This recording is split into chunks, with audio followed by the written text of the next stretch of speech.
Convosco. Amém. Sei que tem a sua Bíblia. Abra conosco, por gentileza.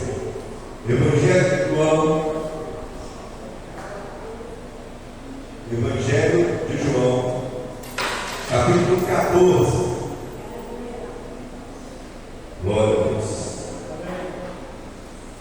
Hoje é a última ceia do ano de 2025.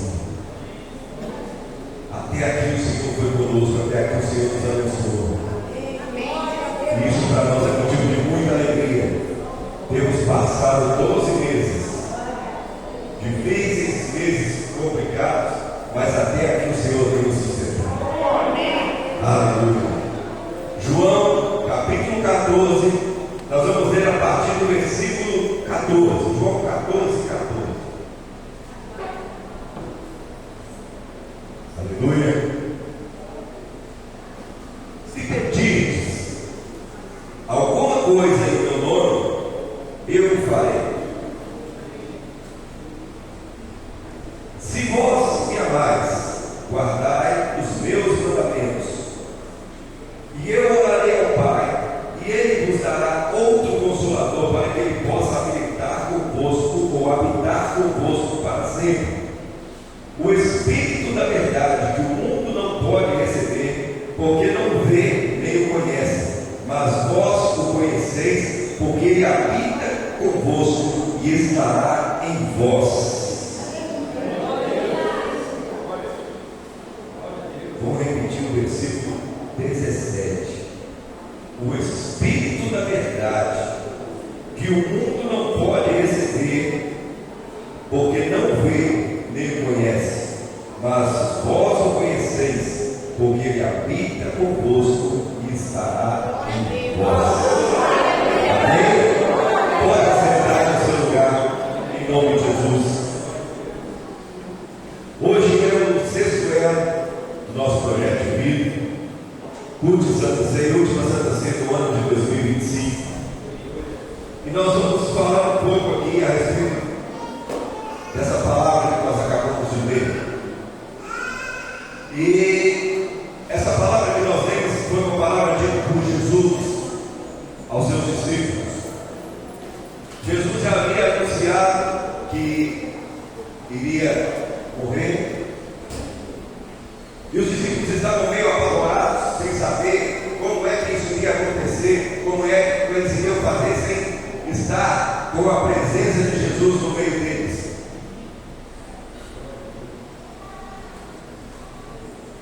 Hoje, muitas pessoas estão andando por aí desnorteadas, sem entender, sem saber como é que vão lidar com a situação, porque também não conseguem ter a presença de Jesus perto deles ou próximo deles. As pessoas têm procurado em muitas situações, em muitas coisas, algo, alguma forma, alguma maneira de trazer para o seu coração alento, de trazer para o seu coração alegria, de trazer para o seu coração paz. Mas, infelizmente, uma pequena porcentagem tem procurado ou buscado de maneira correta aquilo que pode preencher o vazio que tem dentro de si. E eu e você nessa noite estamos aqui reunidos nesse lugar porque com certeza nós estamos preparando para recebermos a melhor parte, aquilo que pode encher o nosso coração, que pode encher a nossa vida, que pode encher a nossa casa, a nossa família de graça, que pode encher a nossa vida de esperança, que pode encher a nossa vida com tudo aquilo que causa um vazio dentro de nós, porque dentro de cada um de nós existe um vazio que só pode ser preenchido com a presença de Cristo. E essa presença é real no meio de nós. Aqueles homens estavam apavorados porque eles iam sair da presença de Jesus, eles estavam vivendo a presença física de Jesus, mas eles não sabiam, eles não atentaram que a presença física de Jesus até poderia deixá-los, até poderia sair de perto deles, mas a presença de Jesus em espírito estaria com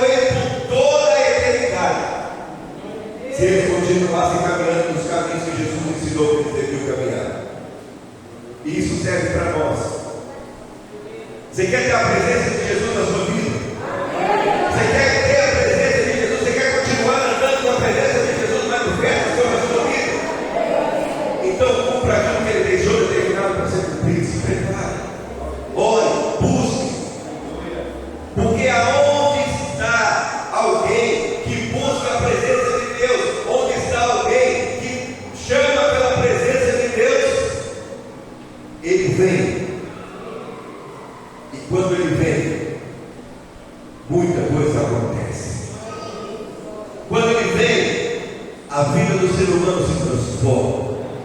Quando ele vem, a vida do ser humano, ela muda, ela dá uma girada de 360 graus.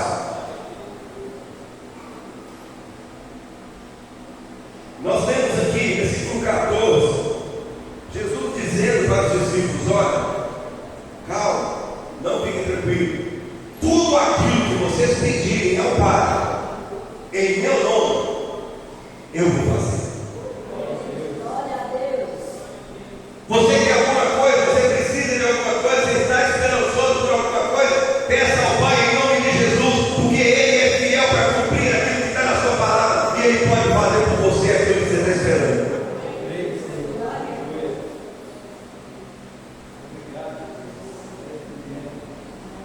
Tudo o que o ser humano precisa está na mão de Deus, está nas mãos de Deus.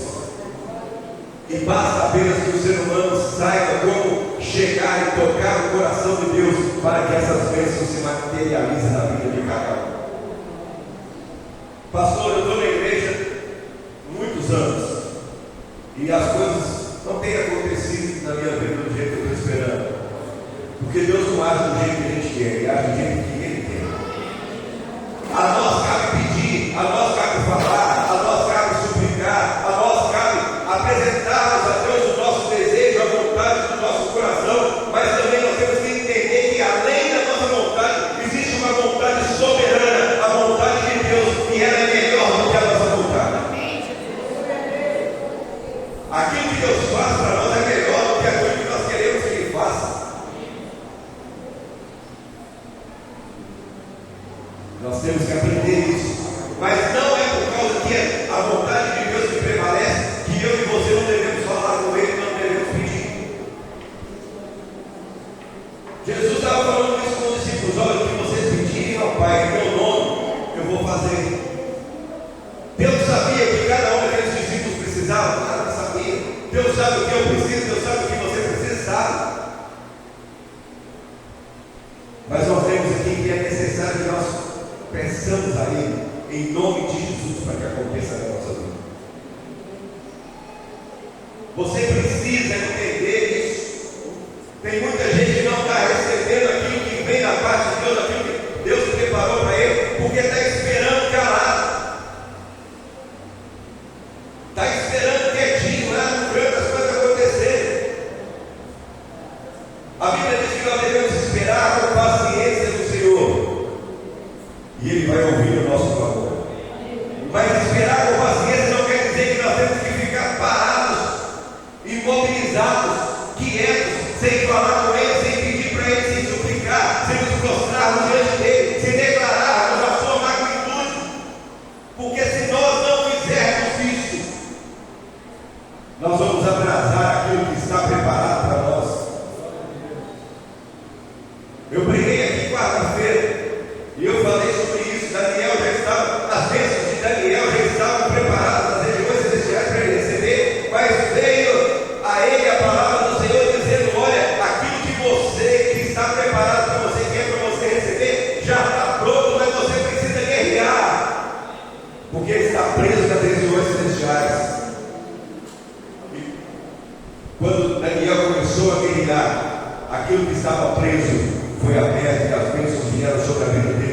Você também precisa guerrear, eu preciso guerrear, porque o diabo não quer que nós sejamos abençoados, mas em nome de Jesus, maior é aquele que está em nós do que o que está no mundo. Ele não tem poder de nos parar, mas nós não podemos ficar parados, nós não podemos ficar calados, nós não podemos ficar quietos. Nós temos que batalhar e correr atrás daquilo que nós queremos, pedindo a Deus que nos dê força e que traga sobre nós a solução da sua graça. Jesus continua aqui falando com os discípulos: olha, se vocês me amam, guardem os meus mandamentos. Não tem como alguém dizer que ama Jesus e não faz aquilo que Ele ordenou que deve fazer.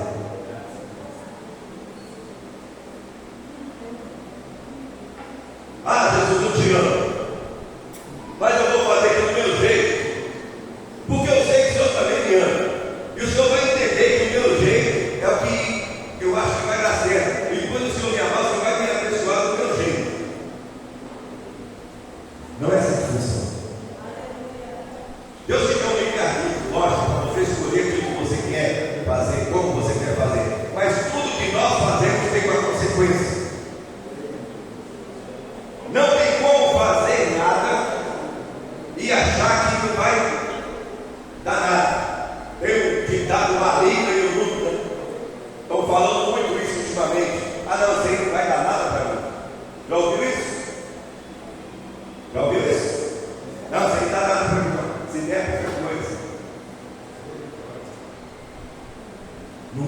espiritual as coisas não funcionam desse jeito. No mundo espiritual, aquilo que nós fazemos nos traz consequências, sim. E nós temos que ter consciência disso, porque não adianta nós acharmos que Deus é amor e Ele vai fazer tudo que a gente quer, do jeito que a gente quer, e se a gente errar, Ele vai lá e passar a mão na nossa cabecinha e falar: não, eu te amo, meu filho, está tudo bem. Deus até perdoa os nossos pecados quando nós chegamos diante dele com sinceridade no coração, mas a consequência dos nossos atos, elas vêm. Não tem como.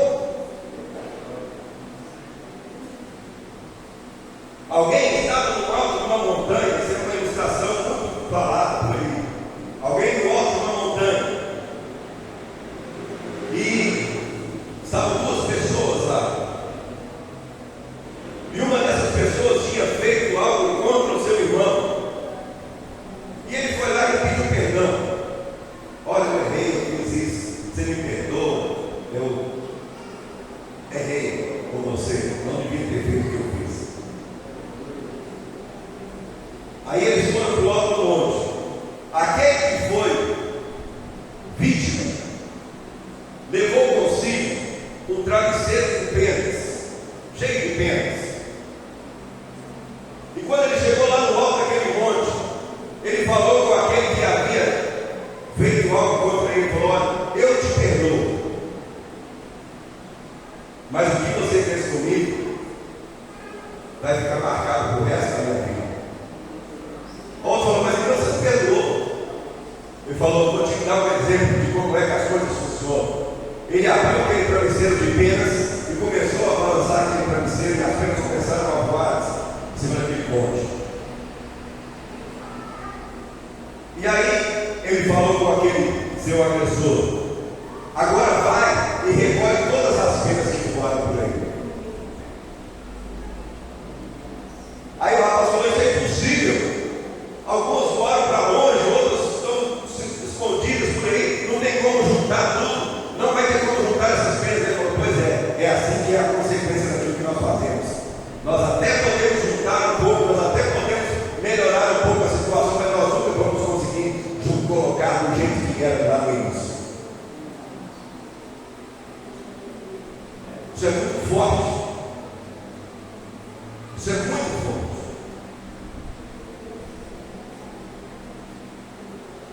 Quando você tira um parafuso do lugar que ele foi colocado lá, desde quando alguma coisa foi criada, você pode até tirar o parafuso e colocar ele lá de novo, mas não vai ser igual era quando ele estava novo.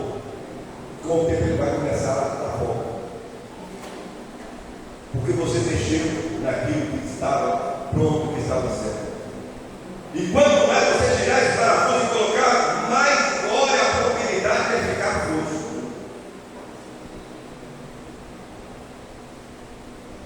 Todas as vezes que nós pecamos, que nós erramos, nós estamos tirando um parafuso.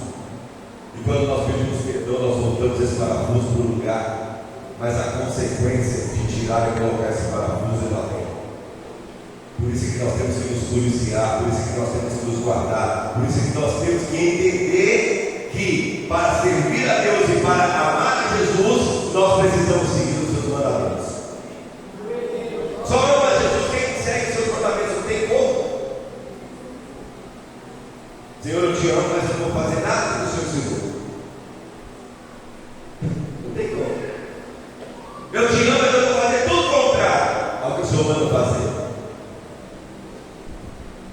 Para Jesus não serve.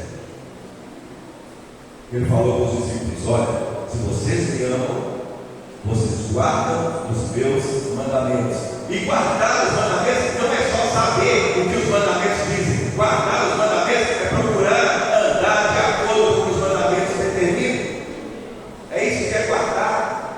Não é só saber. Só saber que ele existe não faz diferença nenhuma na nossa vida.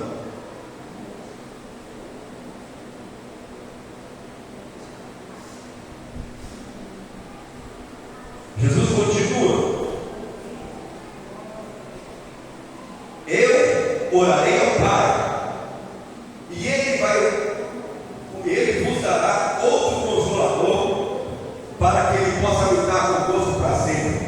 estava falando com os discípulos: olha, vocês estão preocupados porque eu vou embora, porque eu vou sair da presença de vocês, porque eu vou morrer, mas não se preocupem, porque eu estou indo, mas eu não vou deixar vocês órfãos.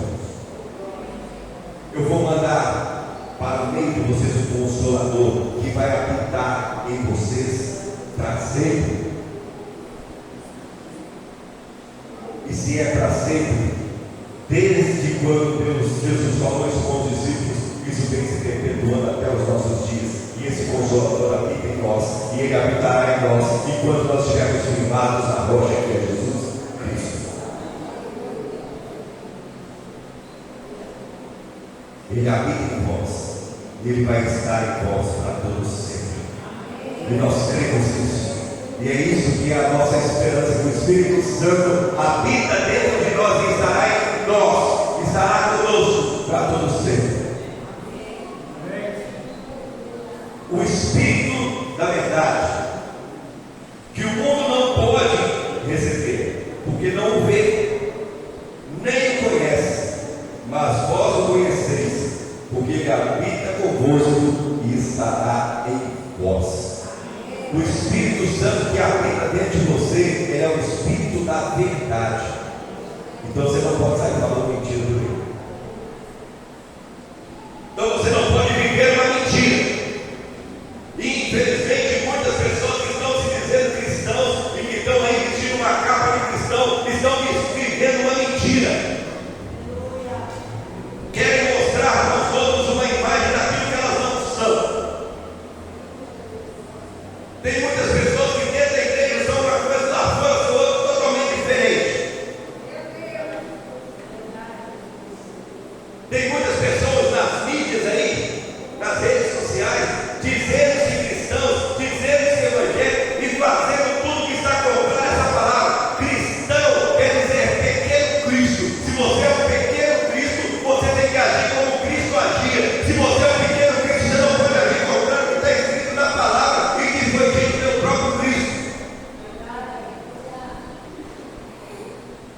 Eu fico indignado quando eu vejo aí alguém famoso, entre aspas, se dizendo cristão e fazendo um monte de radicalidade, um monte de besteira. E aí quando alguém fala: mas você não é convertido, eu sou convertido, mas a minha vida secular ela é diferente da minha vida cristã. Eu sigo a minha vida secular, a minha carreira, mas a minha vida cristã é eu com Deus. Para com isso. Para com isso. A Bíblia diz que você deve ser um por Cristo. Ela não fala que você tem que ser um por Cristo quando você está dentro da igreja. Ela não fala que você tem que ser um por Cristo quando você está junto com o seu irmão. Ela fala que você tem que ser um por Cristo sempre. Então não tem jeito de você ser de Cristo uma hora e a outra hora não. Você andar no caminho do Senhor aqui e aqui você andar longe do caminho dele. Jesus falou com os discípulos: nós temos aí, se vocês me amam, vocês têm que receber, adotar, andar de acordo com os meus mandamentos. Não tem como fazer o contrário. Ah, mas a minha profissão, ela requer de mim algumas coisas que são contrárias ao que a Bíblia fala. Jesus falou que aquele que não abrir mão das suas coisas, que não abrir mão da sua vida em favor dele, para ele não serve. Ou você é de Jesus, ou você não é de Jesus. Não tem meio termo. Não dá para ser meio de Jesus em meio do mundo. Quando Jesus vier buscar a sua igreja, ele não vai buscar meia igreja, ele vai buscar uma igreja completa, imaculada, sem nenhuma mancha, sem nada que possa condená-la. Mas se a igreja de Jesus está vivendo de duas caras, como é que Jesus vai encontrar uma igreja que é perfeita?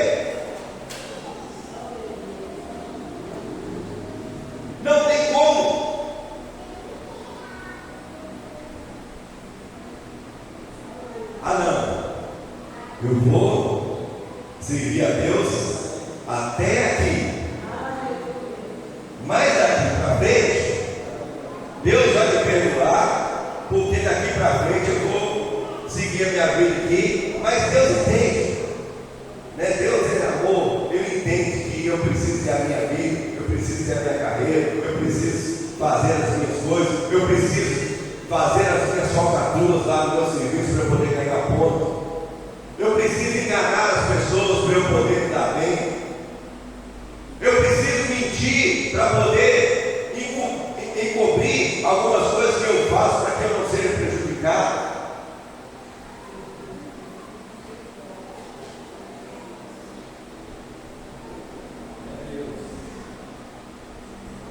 No dia do julgamento, infelizmente, as pessoas que pensam desse jeito, elas vão chegar diante do juiz e vão falar para ele: Senhor, Senhor, eu estive na sua casa, eu fazia parte de aclamado, eu era músico, eu fazia parte do louvor, eu pregava, eu era da recepção, eu era líder, eu levei muitas pessoas a se render aos pés do Senhor, eu fui um evangelista, eu fiz isso, fiz aquilo outro no seu nome. E Jesus vai falar para ele: longe de mim, sai da minha presença, porque eu não te conheço. Não adianta só você fazer obras, mesmo que as suas obras pareçam ser boas, mas se o seu coração não estiver em Cristo e você não estiver seguindo a palavra de Deus, os mandamentos de Cristo e andando de acordo com o que ela ordena, no dia do juízo você vai ter uma decepção. Pastor, isso é muito pesado, eu sei que é pesado, mas nós estamos vendo aí pessoas pregando o evangelho cheio de floreios, pregando o evangelho aí cheio de glamour, mostrando que todo mundo vai ser salvo, todo mundo vai entrar no céu. Não, você pode viver a sua vida do jeito que você quiser e está tudo bem, Deus é amor.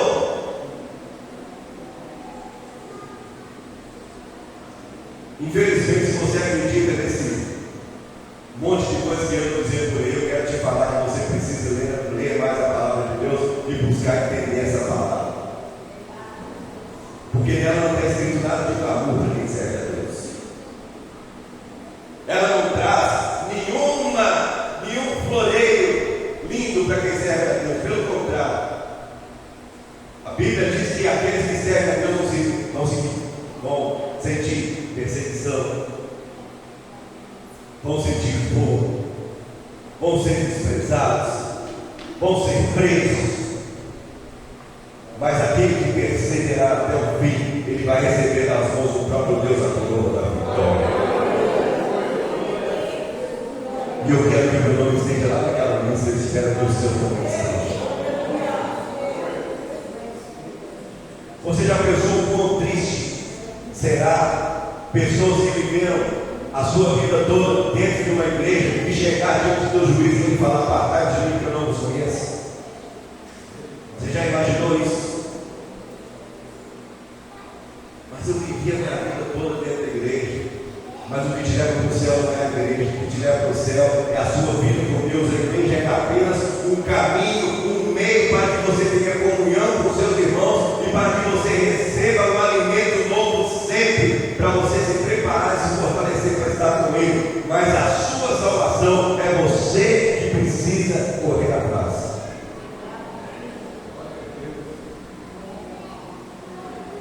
Nós estávamos orando aqui sexta-feira e nós estávamos falando sobre isso. Tem muita pessoa, tem muita gente achando que vai ser salvo porque a minha família é toda crente, a minha mãe está na igreja de joelho todo dia, fulano está na igreja, eu de vez em quando vou lá, todo ano, dia 31 de dezembro, eu vou lá no culto da virada e peço a Deus para que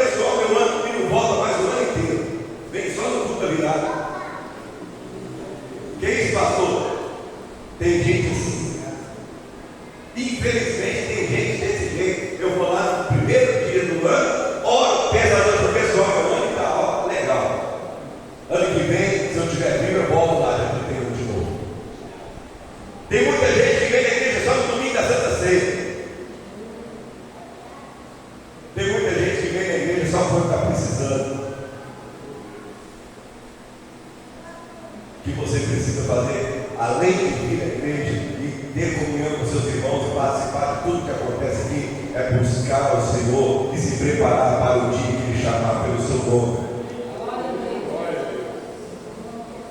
A nossa salvação ela é individual.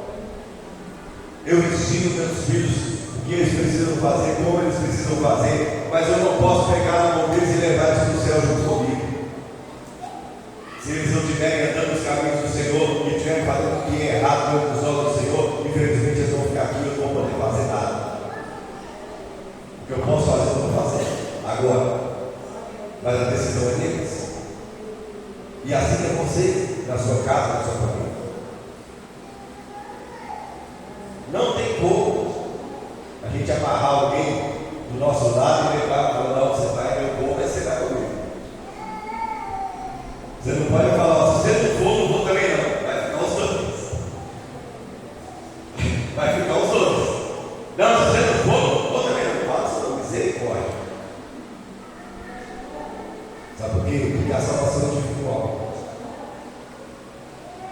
Se não fosse individual, Jesus dizia: olha, basta apenas que um dentro de uma casa se converta para que a casa toda seja salva. Não tem esse lugar nenhum na Bíblia. Quando Paulo e Silas estavam presos lá na prisão e que a estrutura da cadeia foi abalada no terremoto, as celas se abriram e aí o carcereiro quis se matar. Aí eles falaram para ele: você precisa se matar, não, nós estamos todos aqui. Aí o carcereiro virou para eles e falou assim: vão em casa, a minha família precisa saber disso. E quando eles foram lá na casa do carcereiro, eles ensinaram as boas obras e toda a família dele foi convertida. Se não precisasse disso, era só o carcereiro ter se aceitado Jesus lá dentro do cárcere, que a família dele tinha sido alcançada lá. Mas Jesus precisava entrar na casa dele por inteiro. É individual. É individual. Não tem como. Quiséramos nós que a gente pudesse levar os nossos entes queridos juntos conosco para debaixo das asas do Senhor, mas infelizmente muitos não querem. A gente fala, a gente prega, a gente ensina, mas eles não querem. E infelizmente, no dia do juízo, não vai ter perdão. Pastor, é muito triste eu ir ser salvo e ver a minha mãe, meu pai, meu irmão, meu filho, alguém da minha família ficando. Eu acho que vai ser uma tristeza muito grande. Eu não sei qual vai ser o sentimento nosso naquele dia. Eu não sei qual será o nosso sentimento, porque nós não estaremos mais nesse corpo que nós vivemos aqui. Mas por esse corpo humano é uma tristeza enorme se uma coisa dessa acontecer. Mas nós não devemos nos preocupar com isso. Cabe a nós vivermos os mandamentos dessa palavra e pregarmos esse evangelho a toda criatura e ensinarmos aquilo que Deus tem determinado e Jesus deixou determinado para nós ensinarmos. Porque se nós fizermos isso, fizermos a nossa parte, mesmo que pareça que seja em vão, a Bíblia diz que a palavra de Deus ela nunca volta vazia. Você vai falar com alguém e em algum momento essa palavra vai tocar no coração de alguém. Agora voltando aqui para o nosso tema, só para nós terminarmos. O projeto de vida, o tema nosso é presença.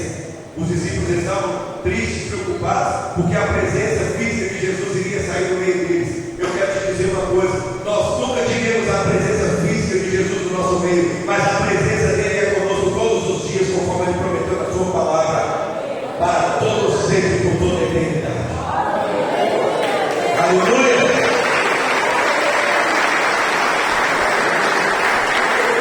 E essa presença transforma a nossa vida. Essa presença nos guia em direção a Ele. Enquanto nós estivermos cobertos e cheios da presença de Deus em nós, cheios da presença de Jesus em nós estaremos caminhando em direção ao alvo. E com certeza o nosso alvo será a vida eterna. O nosso alvo será a presença do nosso Deus física e real para toda a eternidade. Amém? Fique de pé no seu lugar, vamos participar da Santa Ceia agora. E você que está aqui nessa noite, você vai ter uma oportunidade de fechar os seus olhos e falar com Deus.